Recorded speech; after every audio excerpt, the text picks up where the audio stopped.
सबको जय यीशु की। प्रभु यीशु क्रिस्त में प्यारे भाइयों बहनों, नवजीवन का संदेश इस शीर्षक के अंतर्गत प्रतिदिन का ईश्वर का जीवंत वचनों को सुनने के लिए, समझने के लिए, उन वचनों को ग्रहण करते हुए उन वचनों के अनुसार जीवन बिताने की शक्ति, सामर्थ्य, कृपा, अनुग्रह मांगते हुए एक सुंदर आदर्श क्रिस्तीय जीवन बिताने की विशेष कृपा मांगने के लिए मैं आप सभी लोगों का हार्दिक स्वागत करता हूं। आज सितंबर की 26 तारीख है, शुक्रवार का दिन है और आज के दिन में हम सबों के लिए मनन चिंतन करने के लिए विषय दिया है संत लूकस के द्वारा रचित सुसमाचार अध्याय 9 पद संख्या 18 से 22 का प्रसंग है। छोटा सा प्रसंग है।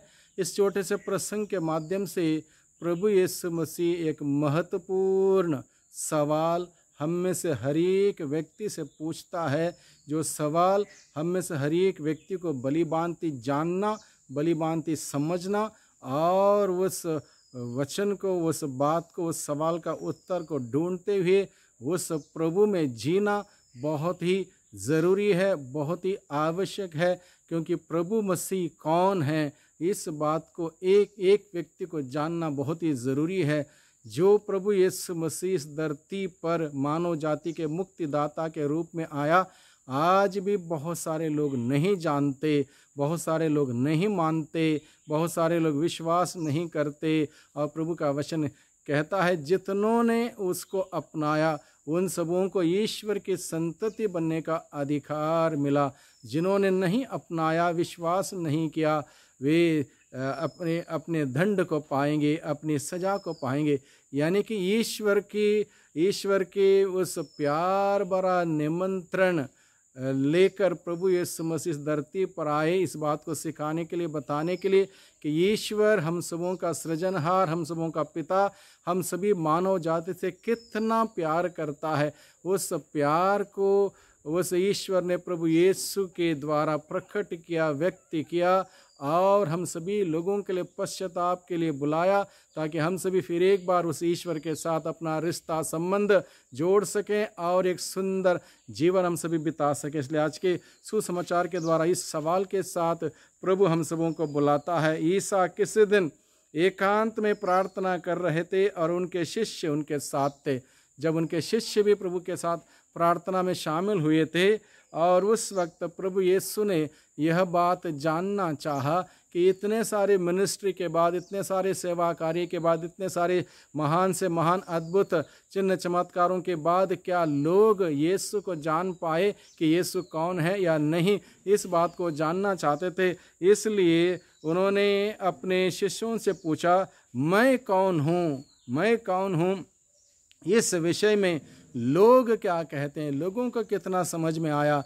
क्या लोगों ने अभी तक चिन्ह चमत्कारों को ही देखा या अद्भुत कार्यों को देखा, या फिर लोग जानते हैं कि मैं कौन हूँ। लोगों की क्या जानकारी है, लोगों का क्या अनुभव है, लोगों का क्या रवैया है। इस बात को प्रभु यीशु मसीह अपने शिष्यों से पूछता है। उन्होंने उत्तर दिया, प्रभु के शिष्यों ने उत्तर क्या दिया, यूहन्ना बपतिस्ता, कुछ लोग कहते हैं एलियस, कुछ लोग कहते हैं प्राचीन नबियों में से कोई पुनर्जीवित हो गया। यानी कि लोगों में से किसी को भी ये बात स्पष्ट नहीं थी, क्लियर नहीं थी कि यीशु कौन है। उन्होंने अंदाज़ा ज़रूर लगाया, ये हो सकता है, वो हो सकता है, नबी हो सकता है, पुराने विधान नबियों में से कोई पुनर्जीवित हो गया होगा, यूहन्ना बपतिस्ता होगा, एलियस होगा। ये सारे अंदाज़ा ज़रूर लगाए, लेकिन किसी को भी क्लियर कट स्पष्ट मालूम नहीं था कि यीशु कौन है। और यीशु कौन है मालूम नहीं होना बहुत ही घातक हो सकता हम सभी लोगों के लिए।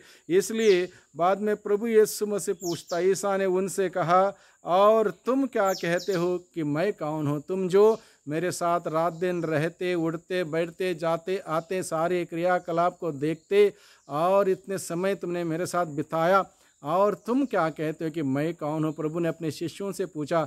अपने शिष्यों में से भी किसी के पास भी इतना स्पष्ट उत्तर नहीं था।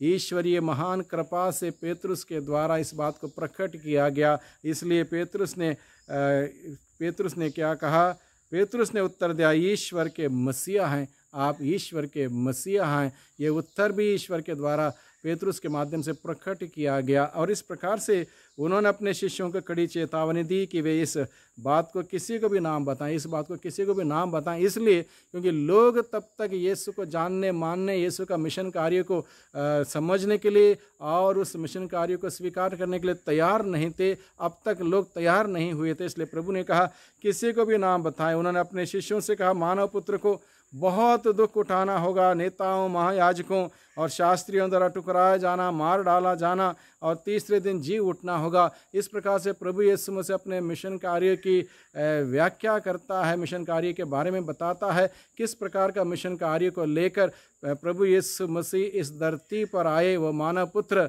सभी लोगों के उद्धार करने के लिए क्या क्या कुछ करने वाले हैं, क्या उनको करना है, क्या उनकी जिम्मेदारी है, इन सारी बातों को लेकर प्रभु अपने शिष्यों को बताते हैं मानव पुत्र को बहुत दुख उठाना होगा। दुख उठाना, नेताओं, महायाजकों, शास्त्रियों के द्वारा टुकराया जाना, मार डालना जाना और तीसरे दिन जी उठना। यानी कि केवल हार नहीं, केवल कष्ट नहीं, केवल पीड़ा नहीं, बल्कि उसमें जीत भी हासिल होगी। प्रभु यीशु मसीह ये बात बताता है, ये केवल एक निराशजनक जीवन नहीं बल्कि आशामय जीवन है।